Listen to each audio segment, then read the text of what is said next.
All right, let's talk some more about this then. We can now talk to Ibrahim Fraihat, who's Senior Foreign Policy Analyst at Brookings Doha Centre. He joins us now in the studio. Are the Paris attacks a game changer, would you say? Yes, actually. Now we're expecting to see how the West is going to respond to this after being attacked in the heart of Europe in France, which is a new strategy that we have seen Daesh or ISIS is coming up with, going out of their area of control in Syria and Iraq and targeting in Europe. First of all, let's talk about the response. The immediate response has been to intensify air attacks, changing the targets, of course, now apparently taking out the oil infrastructure of ISIL, which it needs for its very survival. Yes, actually we are seeing intensifying bombing in Raqqa by France in particular, and also we saw US attacking in the eastern part of Syria, in Deir ez-Zor in particular, a fleet of oil tanks, which was avoided, by the way, in the past, and we're seeing to avoid possibly civilian casualties and collateral damage. But we're seeing this is also a new strategy that's also used by the bombing, whether it's by the US or France. Is this likely to yield some unity in terms of the international intervention in Syria, given that the Russians and, of course, the Iranians also having a very different view of the Syrian war?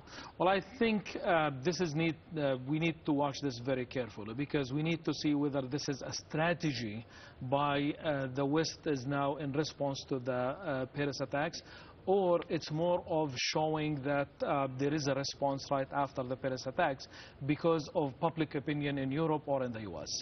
If this is a strategy, this is going to be another, in my view, strategic mistake that the West is dealing with a second war on terrorism, which is not going to be any different from the first war on terrorism that failed miserably and replaced Al-Qaeda with Daesh as a proof or as an evidence of the failure of the George Bush war on terrorism.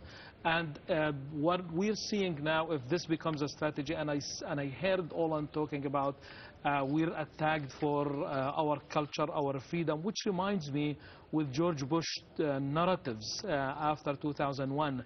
If we're going to fall into the same mistake, this is going to be a disastrous for everyone. So clearly you don't think that military action is going to yield anything positive in terms of resolving the problem. But what about the Vienna process? The talks that have now started seem to have some momentum, and they are looking to be launched in some official way come January the 1st. Military response is definitely going to fail, in my view, like all the other military responses in Afghanistan, in Iraq, in Yemen, and everywhere.